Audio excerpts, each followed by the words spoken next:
jornada de hoy es numeral matar al hijo. La gente opina y nos cuenta esto al respecto del caso de Priscila.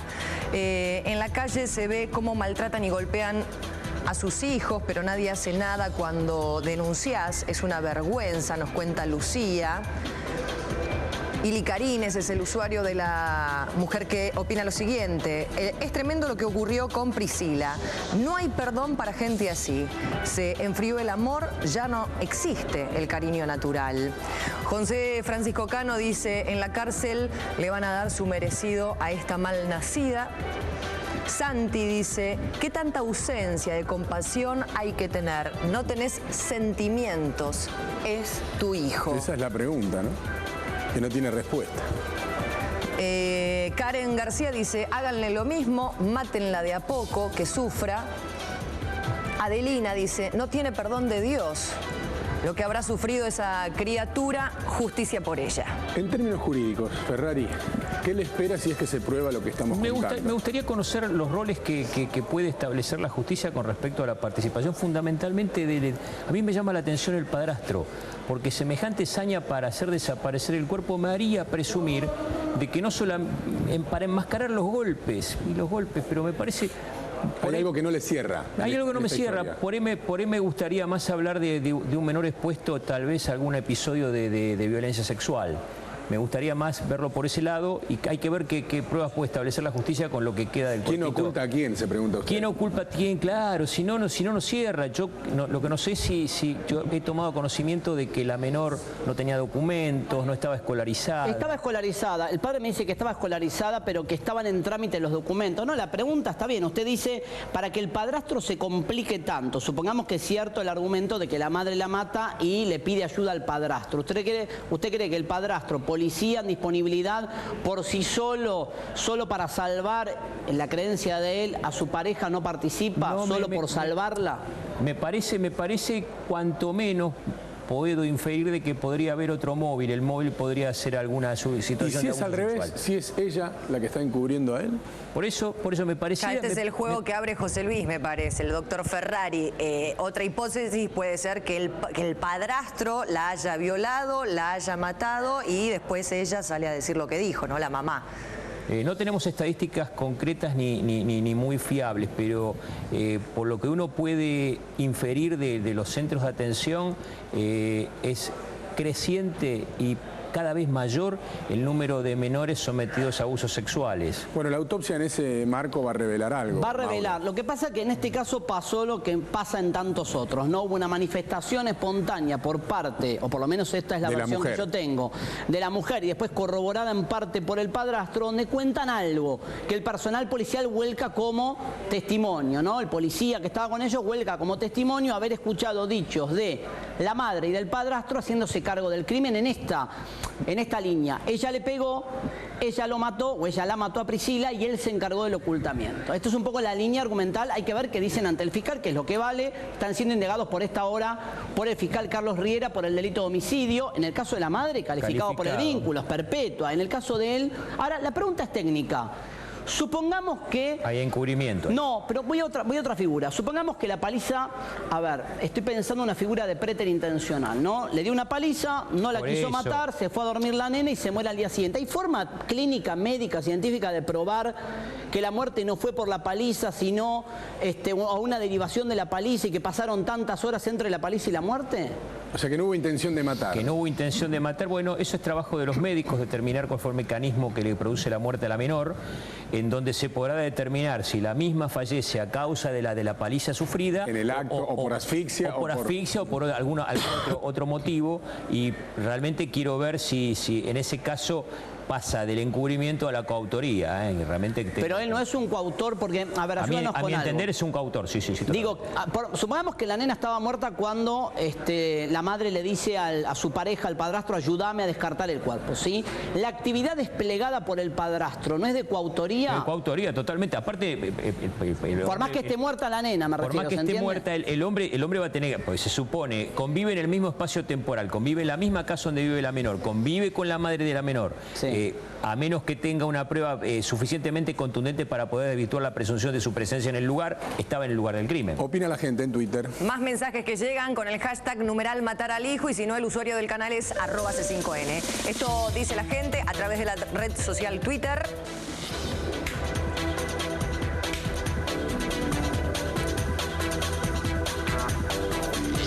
Lucía dice, para estos casos tendría que haber pena de muerte, no son padres, son asesinos, algo que recién decía y deja bien en claro el doctor Marietán. Florencia dice, padre psicópata que se pudra en la cárcel, ¿cómo va a matar a su hijo? Todavía no entiendo cómo un padre o una madre puede matar al hijo. No tiene sentido, si lo vas a matar, ¿por qué los traes al mundo?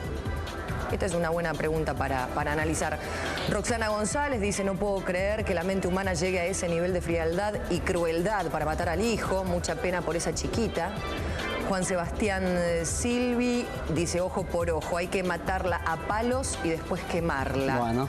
Y Jesús dice, el juez realmente hizo un análisis de la condición psicológica de la madre antes de otorgarle la tenencia. Esto respecto a lo que planteaba recién Mauro, ¿no? Que la nena pide ir a vivir con la mamá y ahí no hay nadie que controle respecto de la tenencia. Sí, que no es una tenencia como tal, no sé cómo será la figura, porque me da la sensación, por ahí lo podría explicar Gabriel el padre, que fue acordado entre él y la madre que la nena iba a vivir con la mamá. Insisto, en este momento se está haciendo la autopsia. En este momento están indagando a ambos acusados, en principio a la madre por el delito de homicidio calificado por el vínculo y al padrastro por el delito de homicidio. Hay que ver qué quedan las indagatorias. La autopsia va a revelar muchas cosas fundamentales. Primero, si coincide el relato que da la madre con lo que efectivamente pasó, como marcaba Ferrari. Si la nena muere asfixiada, apuñalada, baleada, es una muerte instantánea y no cuadra en el relato de la paliza donde se le fue la mano. Pero aún tratándose de una paliza donde a la madre se le fue la mano, Marietán, ya no es normal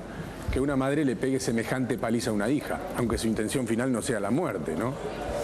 La intención final, ¿no es cierto?, hay que tenerla entre comillas, porque uno puede, digamos, tener una descarga agresiva moderada por algunas situaciones X, pero el adulto siempre, cuando ejerce esa mala técnica de golpear a un chico que no se debe hacer, se modera, evidentemente, ¿no?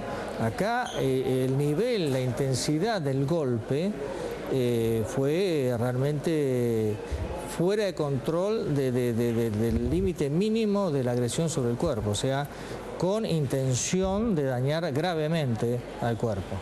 Tomando, entre comillas, esos riesgos, digamos. No le pegó una cachetada, sino evidentemente le ha pegado una golpiza. No la quiere corregir, la quiere lastimar. Más si tenemos en cuenta que le venía pegando, ¿no? Más si tenemos en cuenta que había una denuncia que hace una de las tías, no denuncia judicial, pero una de las tías ayer, cuando empieza la investigación, cuenta que había palizas sistemáticas por parte de la madre con respecto a Priscila Leguiza Lafuente. Ahora, en el medio, hoy surge un caso parecido a Mendoza. El único caso parecido, digo calcado, una nena asesinada, seguramente lo vamos a tocar en un rato, de 3 años, la madre y el padrastro detenidos. El último caso que me vino a la mente, parecido, en términos de una madre matando al hijo, ¿se van a acordar conmigo? La del country. Es el caso de Adriana Cruz, exactamente, que en el country San Eliseo termina matando a Martín Vázquez, el nene de 6 años, ¿se acuerdan? Sí. Que lo hace como venganza, como reproche contra el papá del nene y después ella se suicida en la cárcel. Tenía un gran desequilibrio psiquiátrico, también hay que decirlo, sí, terminó en Melchor Romero. Sí, pero ciertamente lo dice, lo mato para escarmentar a este H. Sí, ahí lo dijo claramente. Lo dijo en televisión. Sí, se lo dijo a un colega de Telefe. Acá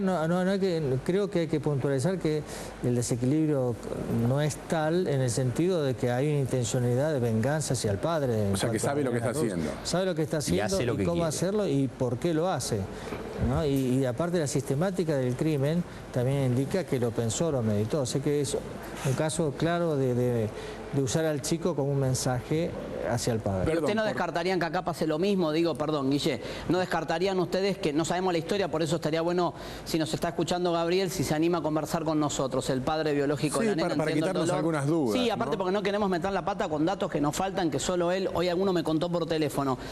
Puede ser también un crimen por venganza contra el padre cuando una madre mata a una hija de esta manera. Mucha hazaña la golpiza, fue sometida a un intenso castigo la menor. Me parece que es demasiado, si querés eliminar a alguien, alguien hay otros métodos, no vamos a dar ideas, pero hay otros métodos mucho menos cruentos, ¿no? Sigue opinando la gente en Twitter. Al respecto de este caso, de esta chiquita de Priscila de 7 años que fue asesinada brutalmente, aparentemente por la mamá, que ya se encuentra detenida junto a su padrastro. La gente opina a través de Twitter, el hashtag es #matar al hijo. Silvana Beatriz Lafuente, asesina, ¿no sentiste amor cuando tuviste a tu hija en tu panza? Priscila, angelito, que en paz descanse. Otro de los mensajes que llega dice, por favor, hagan algo con esa gente, no se puede vivir con personas que son capaces de matar a su propio hijo. Maxis de Barberis dice, son unos psicópatas, tienen que pagar por eso, pero hay un Dios que ve todo. Jessica Clanford dice, quemarla en la parrilla, leí bien. Esta mujer no merece perdón de Dios. Saludos especiales a Mauro Zeta y al equipo de Deuna. Bien, hay imágenes que dan cuenta de cómo la quemó en la parrilla, o por lo menos es la hipótesis de la Fiscalía. Las tenés, Mariano, la imagen de la parrilla y del cochecito y del trabajo de los peritos de científica, que quiero destacar y compartir con los doctores. Mauro, hace un resumen para los que recién llegan. Sí. Un resumen de la situación con los tips que diste al principio. Ahí lo vemos, el caso mirá. es brutal. Esto arranca el día viernes 3, en teoría, ese día, Silvana Lafuente le da una paliza brutal a Priscila, le guisa a Lafuente, su hija de 7 años, en esta casa de 161 y 49A de Hudson, partido de Berazategui. Ahí vemos la casa, la supuesta escena del crimen. La manda a dormir. Al día siguiente, cuando se despierta, esta es la versión que hay que corroborar judicialmente. Cuando se despierta, la encuentra muerta arriba de la cama y le dice al padrastro, ¿qué hacemos? Y el padrastro le dice, prendámosla a fuego en esa parrilla que vemos ahí. Se llama Pablo Verón Visconti. Después la cargan en ese cochecito porque no la pueden quemar, la envuelven en una bolsa o la cargan en una bolsa y en ese cochecito la llevan a un arroyo donde la descartan. Ahí quiero hacer hincapié y preguntarle a los dos doctores que nos visitan hoy, tanto a Ferrari como a Marietán. ¿En qué momento uno puede poner un freno?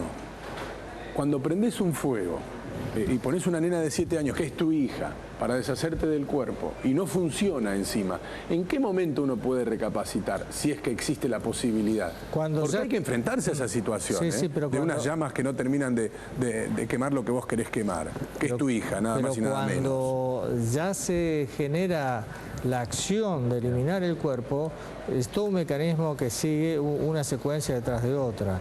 Es decir, ya cuando la mataron. Por otro lado, el discurso que estamos analizando acá es el que declara la madre, ¿no?, de la nenita. Con lo cual eso no quiere decir que sea cierto. Es cierto, claro, hay que ver si es cierto. Esto es algo una versión que dio ella. No, por eso Mauro dice que hay que corroborar judicialmente. Sí. Claro, porque ahora, digo, Ferrari en esto nos va a ayudar. Sí.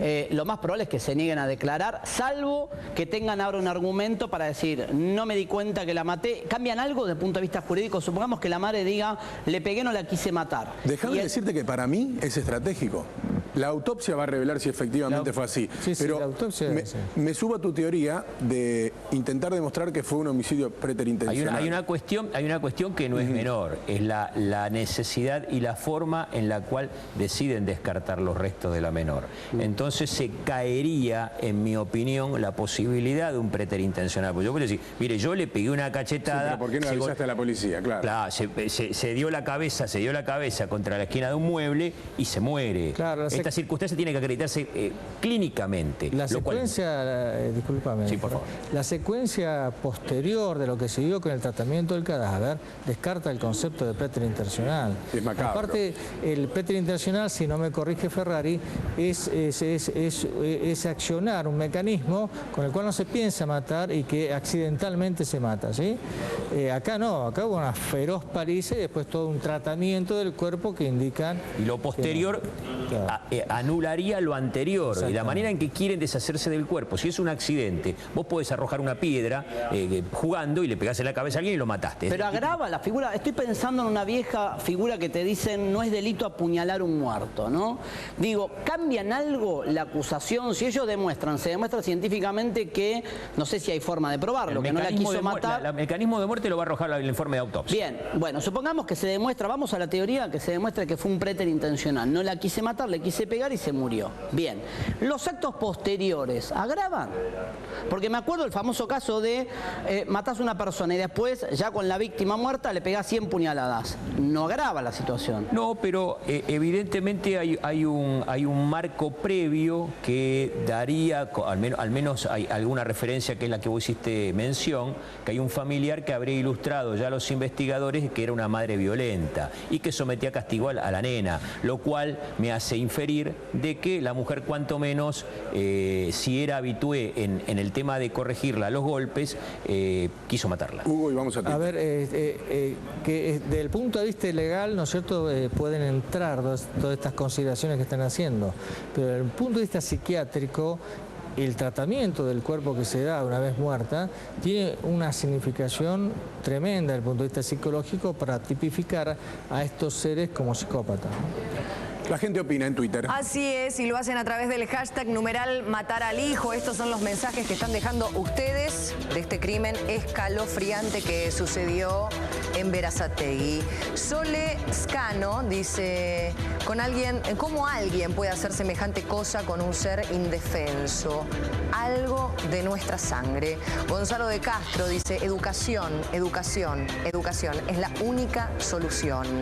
Lilu Bieber dice, pobre Priscila, 7 años, una criatura, toda una vida por delante. ¿Cómo puede ser que haya gente tan HDP? Dios hará justicia. Otro de los mensajes que llega a través de la red social Twitter, eso no lo podés hacer, es tu hija, ni siquiera te dolió en hacerlo, no se merece el perdón de nadie.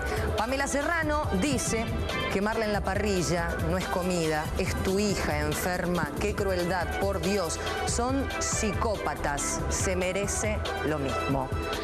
La gente está enojada y hay que bancarse la escena, hay que bancársela, imaginársela a esta pareja caminando con un carrito por las calles de Hudson o Hudson, como a usted le guste más, con un cadáver, que es nada más y nada menos que de una nena de 7 años en un carrito donde generalmente se lleva vida.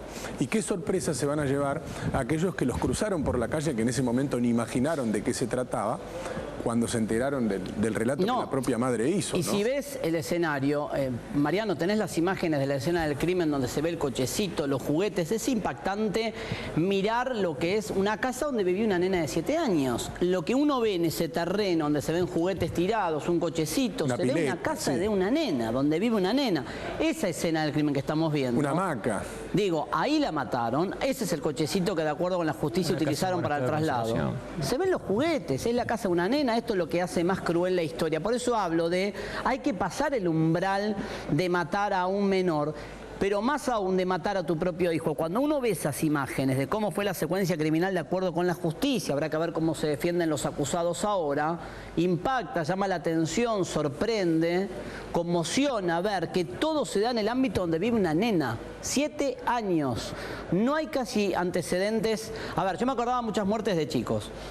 Candela Sol Rodríguez, 11 años, pero no la mata nadie de la familia. Tomás Dameno Santillán, el chico de Lincoln, lo termina matando el padrastro como represalia contra la madre. Podría ser un caso parecido. Ahí vemos de nuevo la escena. Ahí la golpean y la matan. Adentro de la casa, los peritos juntaron ayer evidencia. Ahí, en la parrilla, la intentan calcinar a Priscila para descartar después el cuerpo. Me imagino que el calcinamiento tendría como objetivo destruir la prueba. Ahí la suben al carrito y se la llevan con ese carrito con destino final al arroyo de las Conchillas en Berazategui para el descarte final. La tiran el sábado a la noche, en apariencia. Ahí están los peritos. Miren la tarea de los peritos. Los peritos trabajando, buscando, este trabajo va a ser fundamental. Porque todo esto que estamos contando, que en teoría surge de los propios dichos de la mujer y del marido, que son los acusados o de la pareja. Hay que probarlo científicamente. Hay que probarlo, por eso fue la policía científica. Ahí levantaron evidencia. Hay que probar que arriba de esa parrilla hubo un cuerpo. Hay que probar que quedaron restos de piel, que la ceniza puede ser ceniza compatible con haber prendido fuego un cuerpo. Es espantoso lo que estamos contando, pero así fue. O por lo menos se presume. ¿Ven cómo van colectando pruebas ahí en el lugar? Todo esto lo hicieron anoche de urgencia, ni bien habían detenido a los acusados. A partir del relato, Mauro. A partir del relato, claro, básicamente a partir del relato. La sustracción o desaparición de la menor se cae la hipótesis, entonces bueno, te van por el homicidio. Sí, en Mendoza pasó algo parecido, Mauro. Muy parecido. Yo digo, la escena de Mendoza me parece que tiene mucho punto de contacto. una nena de 3 años, en teoría, que es dejada muerta o en estado agónico en la puerta de un hospital tapada con una sábana. Quien se presenta dice ser el padrastro, vuelven los médicos para informarle que la nena murió y cuando lo van a buscar al padrastro ya no estaba ahí. Empieza la investigación, detienen al padrastro y también a la madre, por lo menos en la información preliminar que llega, y los dos están acusados, por lo menos hasta ahora es la información que tenemos, del delito de homicidio. Romina es la tía de la nena y está en línea. Gracias por atendernos. Buenas tardes, si es que se puede decir buenas tardes. ¿Cómo está la familia? La verdad. Hola, ¿me escucha? Sí, buenas tardes. ¿Cómo está la familia? Imaginamos que destruida y tratando de que se llegue a la verdad lo más rápido posible. Lo que estamos intentando en este momento, porque ya la situación es irreversible. Y lo que intentamos es que caiga todo el peso de la ley sobre quienes realmente fueron los responsables de esto, más allá del padrastro y de la madre de la niña. Porque fue un abandono de personas, tanto del juzgado de menores, de todo el mundo. ¿Por qué? Porque a mí el 4 de marzo del año pasado me llaman por teléfono el señor Rafael Vizcarra, diciéndome que tenía a Luciana ahí, que necesitaba que algún familiar directo se hiciera cargo de ella porque se la habían sacado a mi hermana por maltrato. Mi mamá no podía hacerse cargo en ese momento porque estaba enferma, entonces necesitaban, si no la niña iba a pasar a casa cuna. Automáticamente, imagínese, me hice cargo yo de la niña. La nena era prematura, era 5 mesina.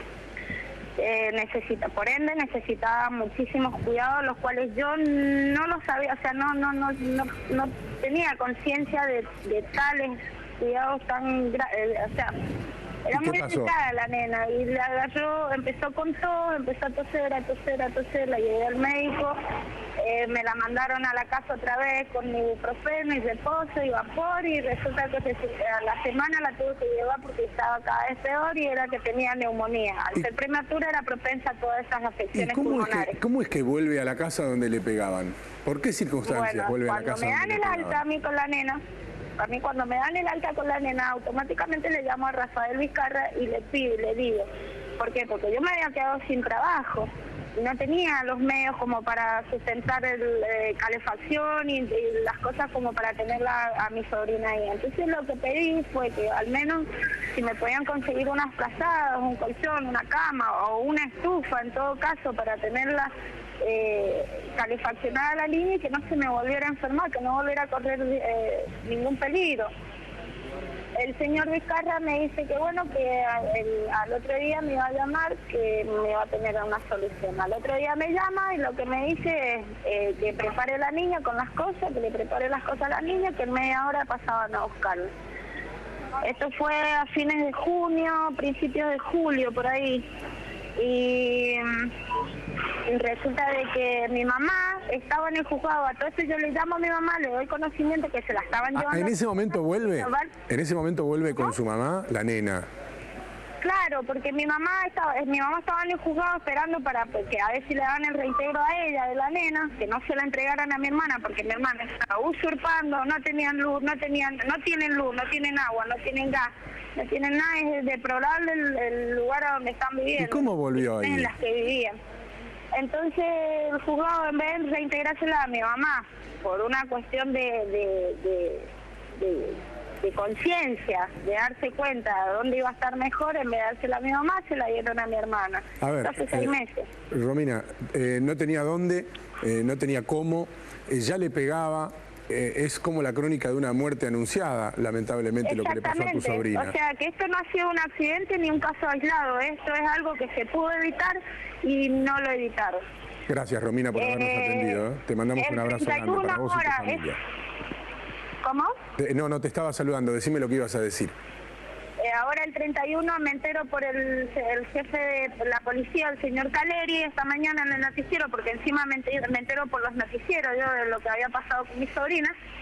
El señor Caleri dice que el día 31 ahora el 31 de diciembre de 2013, como a las 1 de la mañana, 2:30, 1 de la noche, viene un trapito de ahí de la calle Entresío que había encontrado a la niñita que se había salido de la casa por el agujero del gabinete del gas y que le pedía ayuda, que le ayudara o que le diera comida. Y el muchacho agarró a la niñita y la trajo acá a la comisaría tercera. Acá en la comisaría tercera a la media hora se la entregaron a la madre. Una historia trágica de donde se la mire. Y vuelve a la madre una semana antes de que la terminen matando. Es una cosa increíble. Exactamente. Y increíble. ahora me la van a dar a la niña. La voy a ver, sí, pero en un cajón. ¿Gracias a quién? Gracias a la ineptitud de toda esa gente. Al sistema que no funciona, que no hay sistema, no existe el sistema. Bueno, esa es la rabia que tengo, porque esto se pudo evitar. Lamentamos mucho lo que pasó y te mandamos un beso grande a vos y tu familia y gracias por atendernos aún en esta circunstancia tan dolorosa. Beso grande. No, muchísimas gracias a usted y por favor le pido a la sociedad que si se encuentran en esta situación que me ayuden, que se unan a mí. Opina la gente en Twitter. Gracias, Romina. Hasta luego. Sí, la gente sigue opinando en Twitter a través del escalofriante y aberrante homicidio de Priscila, esta chiquita de 7 años que fue golpeada brutalmente, intentaron quemarla y más tarde la trasladaron en un cochecito a un arroyo allí en Berazategui.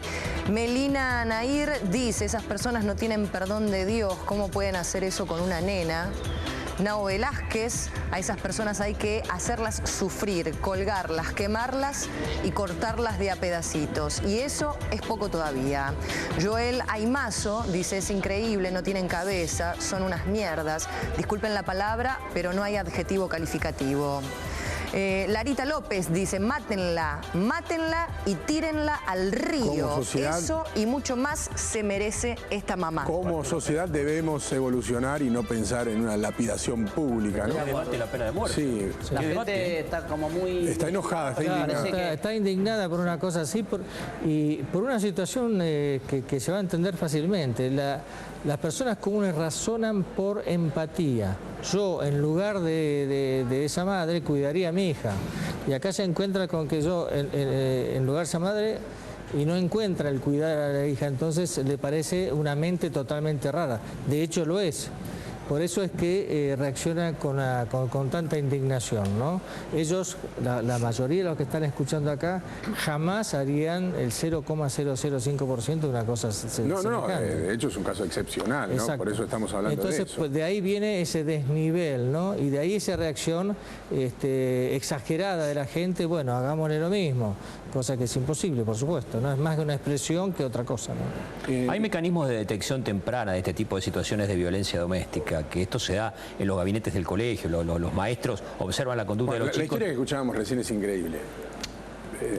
Yo creo que estamos en un cuello de botella donde el sistema hace agua por donde lo mires, porque si la función primaria del padre o de la madre es velar por la integridad de sus hijos y son los primeros que los violentan, creo que hay que reformular el sistema, la justicia debe intervenir de otra forma, debe tener otro mecanismo de participación y cuanto menos alejar al menor de lo que puede ser el foco de conflicto, ¿no? Insisto, Mauro, que la autopsia va a ser importante, fundamental. Una cosa es el relato que la propia madre hace frente a las autoridades judiciales, que se intenta corroborar con la prueba científica, y lo que diga la mesa de autopsia va a ser importante para definir cómo murió, si realmente fue la complicación por una golpiza o si efectivamente la mataron directamente y en qué circunstancias la mataron, ¿no? Sí, en un ratito, si me permitís, me voy a correr un poco del aire ahora unos minutos para hacer unos llamados porque hay resultado de autopsias inminentes, ya una primera conclusión de los forenses, también las indagatorias para saber si se negaron a declarar o no, pero comparto con vos. Una cosa es el relato que le hacen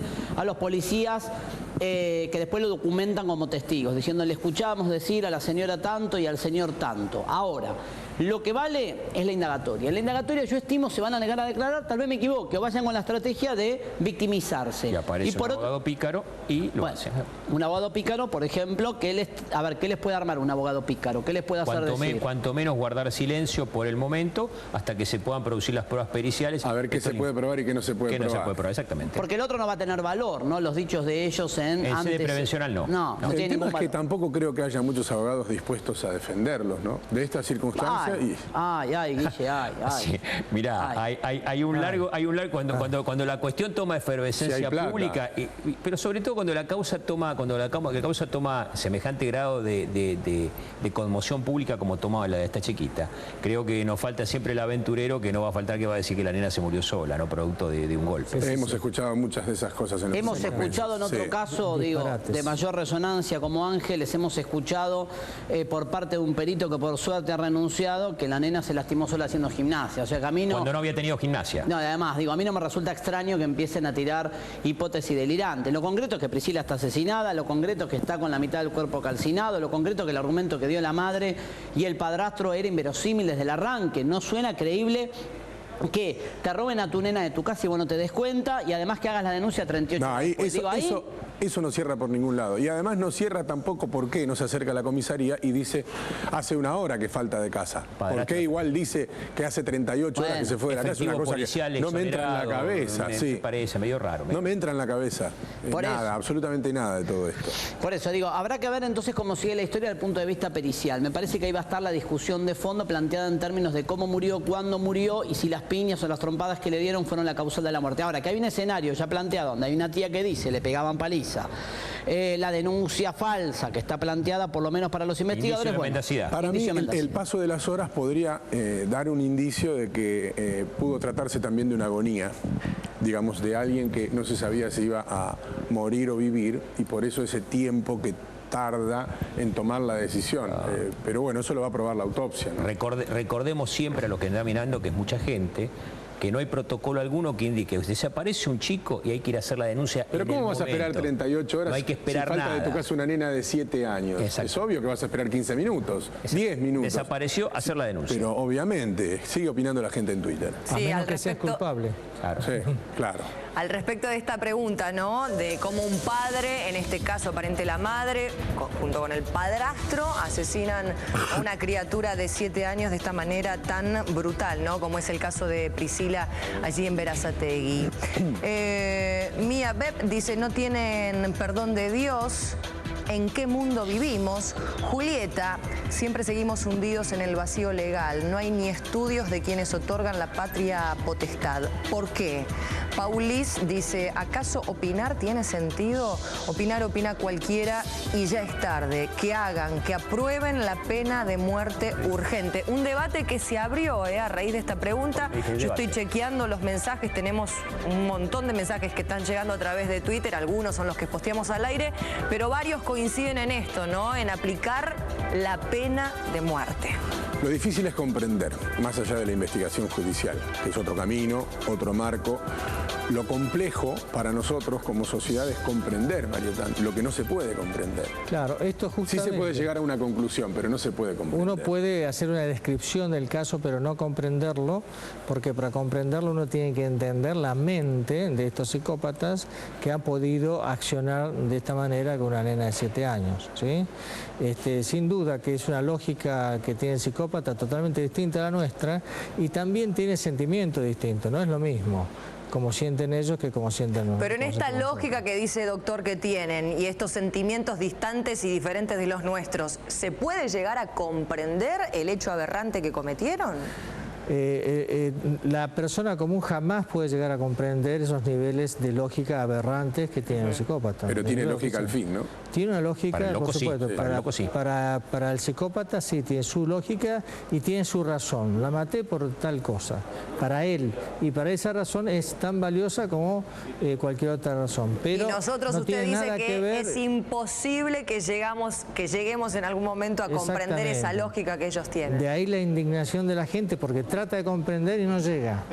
Claro, si alguien se pone a pensar en la situación de tratar de deshacerse del cuerpo de una nena de 7 años prendiéndola a fuego en la parrilla y después envolverla en una bolsa y llevarla en un changuito por la calle, uno se imagina que no puede dormir nunca más en la vida si es que puede seguir viviendo. Por empatía uno razona así. Y esta gente sigue viviendo y durmiendo tranquila. Durmiendo tranquila y además elaborando estrategias de cómo zafar del asunto, porque esa es la otra característica del psicópata. Hace el crimen y después quiere zafar de las responsabilidades y las consecuencias del crimen, ¿no? Bueno, va a ser difícil que zafen si es que se puede probar este relato, ¿no? Parte de este relato. Insisto con la autopsia. Miren que la autopsia puede dar un vuelco, por lo menos en la forma en la que muere Priscila. El resto me parece que va a ser más sencillo de comprobar. Dale, Mauro. No, ahí pude averiguar. Está demorada o se demoró el inicio de la autopsia porque había demorado en llegar un médico. Las indagatorias todavía no empezaron. Si bien están trasladados ambos acusados a los tribunales de Berazategui, todavía no empezaron formalmente, así que esto puede demorar un poco más de lo previsto. Pero insisto, va a ser la clave. La autopsia y las indagatorias. Eso empieza a ponerle un poco más de precisión a esta historia que ya tiene por lo menos un indicador. Un crimen brutal, una imagen captada por una cámara de seguridad con los acusados con un cochecito cargando el bebé para llevarlo al arroyo con destino final. Y con la víctima sometida a golpizas por parte de la madre. Y con la víctima sometida a una paliza. Miren esto, no solamente opina la gente, sino que aporta información vía Twitter. Así es, tenemos aparentemente el mensaje de una de las vecinas.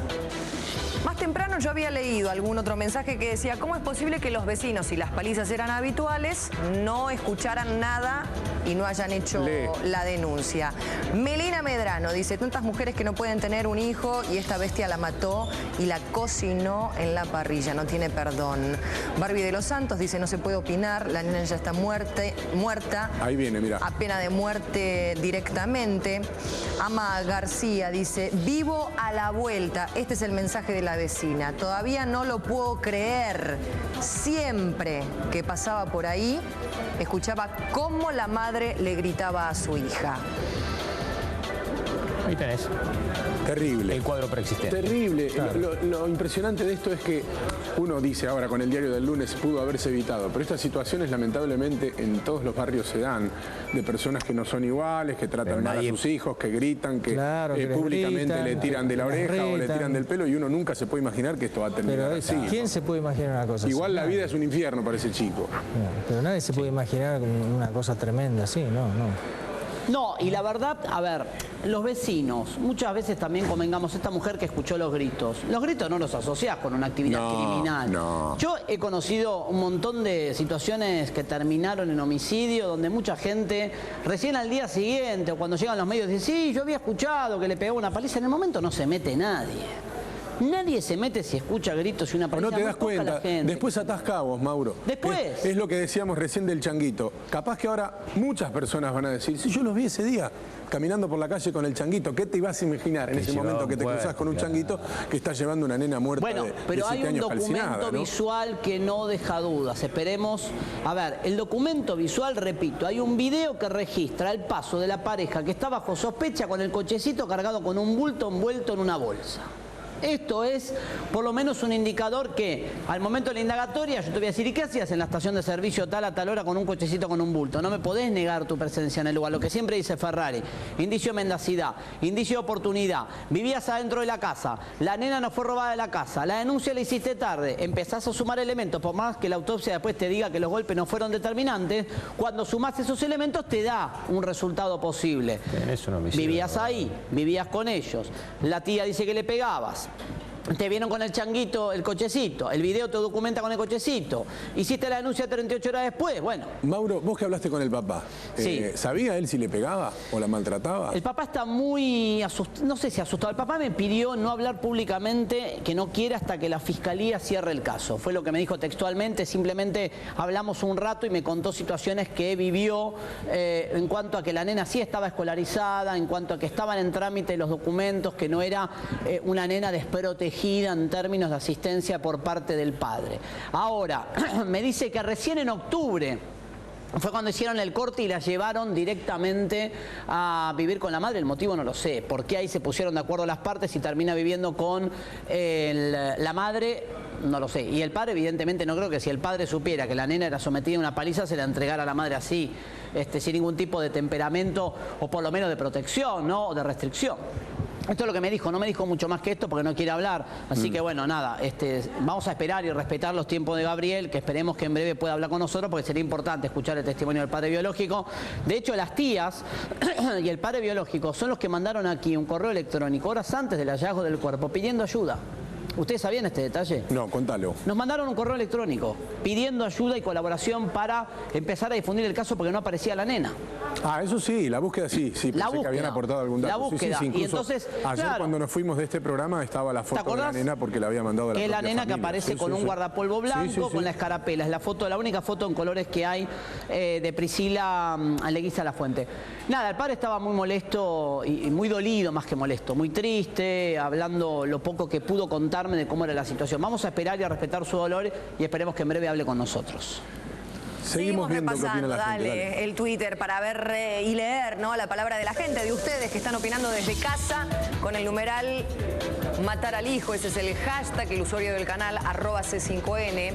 Ama García, bueno, el mensaje que recién leíamos, ¿no?, de la vecina que vive a la vuelta y que escuchaba siempre que pasaba por la puerta de la casa de Priscila los gritos de la chiquita.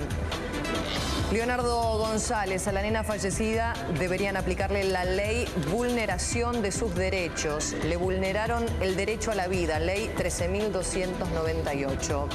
Agustín dice, ¿y esa mujer va a seguir viviendo? Pena de muerte. Jacob Sabrina dice, ¿las exposiciones judiciales tienen valor cuando se llega a esto? ¿Por qué si uno hace una exposición pero no denuncia, es lo mismo? Decía Ferrari, va derecho a un homicidio agravado. Decías en voz baja. Una condena a reclusión perpetua y no creo que de ahí se mueva, a menos que surgiera alguna circunstancia que hoy no conocemos, pero tenés el cuerpo, tenés cómo lo quisieron hacer desaparecerle mismo, la situación previa de violencia de la víctima. La nena vive con la madre, cuanto menos tenemos elementos suficientes como para que la justicia le dé el merecido, pero sí desató un debate que realmente no me lo hubiera imaginado, que es el debate que tiene pendiente la sociedad argentina, que es la pena de muerte. Sí, hay más tarde o más temprano hay que debatirlo. Sí.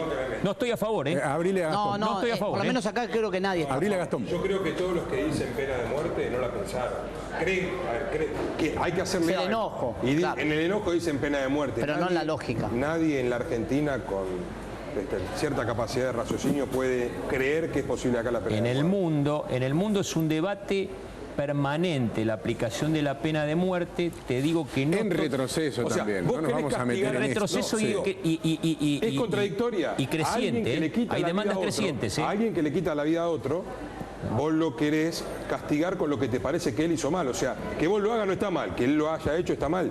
O sea, no es lo mismo. Imagínate que hay que tener una capacidad superior para decir, bajar el martillo y decir sí, no. No, pero ¿quién condena? Personalmente hubo una cuestión que me definió contra la pena de muerte, fue la tragedia de San Juan. Imagínate al que se casó con la melliza de... Imagínate, que era inocente, si le hubiesen aplicado la pena de muerte lo mataban. Sobre todo con algunos jueces argentinos. Esa es otra discusión, digamos, el sistema judicial, pero aunque el sistema judicial fuera perfecto y nunca errar en un veredicto... El error humano siempre está. Aunque no estuviera el error humano, digo, la concepción de, ¿cómo es? ¿Vos te equivocaste porque decidiste por la vida de otro? Entonces, si yo decido por tu vida, ¿no me voy a equivocar? ¿Qué es esto? Y además no ha solucionado nada. La verdad es que en los lugares donde se ha aplicado no ha solucionado nada. Es un debate que obviamente hay que hacer y, como dice Ferrari, a lo mejor nos lo debemos como sociedad, pero tengo posición fijada al respecto. Yo no estoy de acuerdo con la pena de muerte. Yo igual que vos, Guille, claramente no estoy de acuerdo. Hay un documento que le estoy pidiendo a la producción a ver si lo podemos ver, que tiene que ver con esto de aplicar la ley en forma particular, cosa que no comparto, ¿no? Y que puede terminar en muerte. Fíjense, esto pasa en Zárate, ¿no? Un hombre está denunciado, tiene que ver con esto, un hombre está denunciado por los vecinos que se comprometieron por abandonar a su suerte a sus 7 hijos. Miren cómo terminó la historia. Le prendieron fuego la casa a este hombre que maltrataba a sus 7 hijos y que los dejó a la intemperie. Los vecinos tomaron una decisión arbitraria de ir por él. Lo reventaron a trompadas. Esto pasa en Zárate. Un hombre denunciado por maltratar a sus hijos, la noche de ayer los dejó solos, a la intemperie, se borró de la casa y los vecinos tomaron una decisión arbitraria. La ley del talión, pero tampoco se puede ver así. Tampoco está bien. Porque ahora van a estar a la intemperie estos chicos.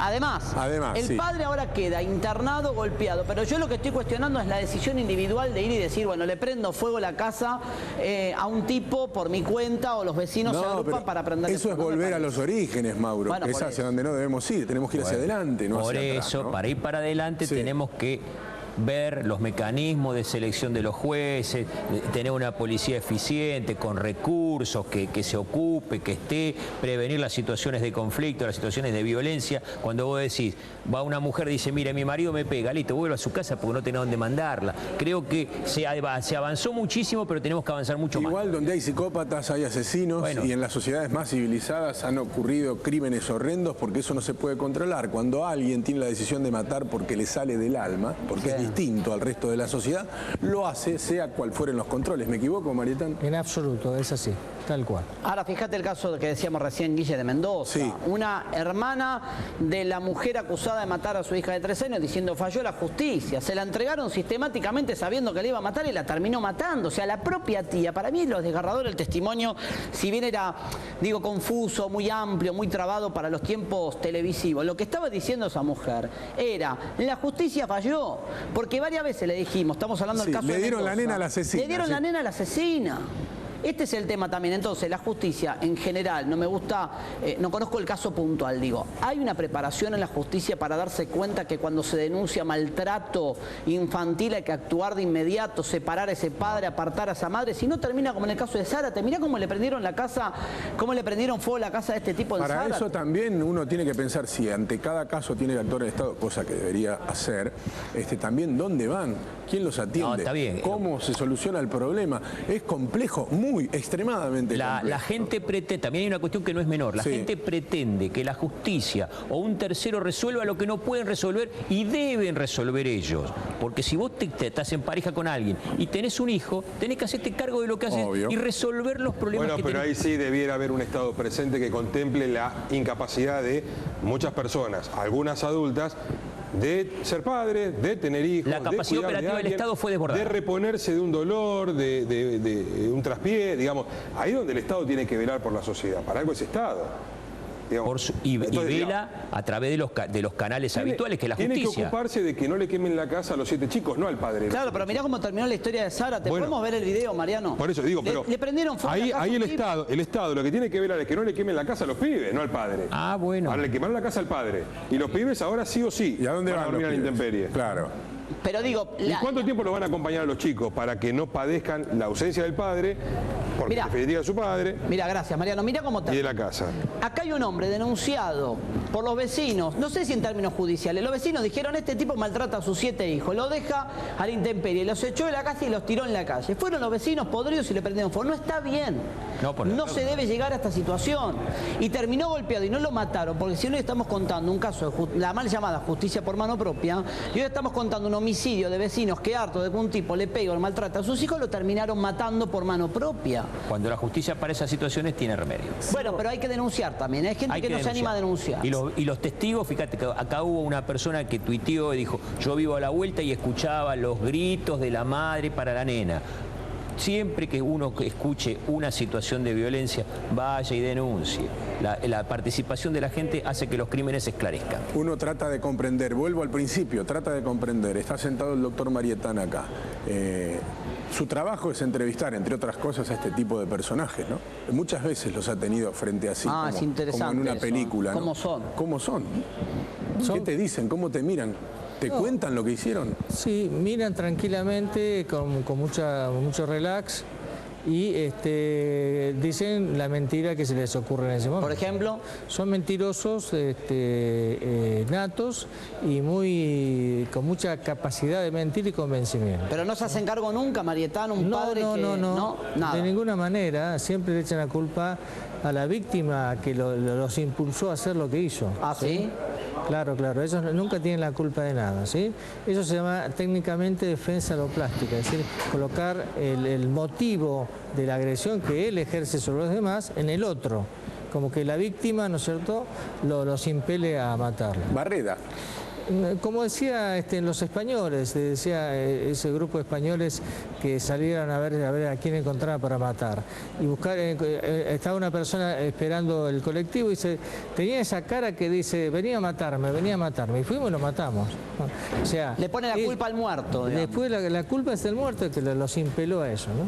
Y en este caso, a ver, digo, en la cabeza de una madre que termina matando a golpes a su hija Priscila, en este caso, si fuera la asesina, si se confirma jurídicamente, si se la condena de aquí en adelante. Digo, estamos en presencia de una madre que probablemente internamente se justifique el crimen. Totalmente. ¿Hacen eso? Siempre justifican el crimen, claro. Como diciendo, la culpa es de la nena. Por eso es que tienen esa tranquilidad, ¿no es cierto?, que los hace dormir bien, como decía acá el que nos entrevista acá, que ellos pueden dormir tranquilamente, porque la lógica de ellos, anormal, distinta, justifica sus actos. A ver, hay un caso típico, Ferrari, es bien de tribunales esto, ¿no? El típico caso de padres o madres que matan a sus hijos porque lloran, es espantoso contarlo, pero hay decenas de estos casos de padres o madres que matan a sus hijos porque lloran demasiado, los agarran en la noche a bebés, pum, los terminan matando. Sí. En general son padres que tienen culpa, arrepentimiento, dicen, la verdad, nada, maté porque me tenía podrido. Son y se hacen personajes cargo. que están sometidos al uso y al abuso de alcohol, el uso y abuso de estupefacientes, con lo cual su capacidad está disminuida y justifican la acción a través de esas cosas. Lloraba demasiado, le ponía vino en la mamadera y me cansó tanto que lo maté. Ha habido casos de eso. Sí, muchísimos. De poner vino en la mamadera o de matar. Bueno, me cansé de publicar y de contar en este noticiero y en este programa también, en este canal, en los últimos días, sobre todo para la época de fiestas, casos de padres que matan a hijos, padres que matan hijastro, que es un número del que nadie habla, ¿viste? Es como un número que a nadie le interesa. Siempre se habla de lo matan para robarle el auto y no se habla de la cantidad de gente. Situaciones de intolerancia, de violencia cotidiana que vivimos todos los días. Pero esos padres, le pregunto también a Marieta, en esos padres, ¿se arman un discurso interno de justificación siempre? O sea, la culpa la tiene el muerto, no ellos. Sí, bueno, hay que diferenciar los distintos casos, ¿no? Después está lo que se llama una reacción emocional abrupta frente al estímulo del chico, que es otra cosa, ¿no? Que posteriormente hay un enorme arrepentimiento. Pero en los casos en que actúan los psicópatas nunca se arrepienten de nada.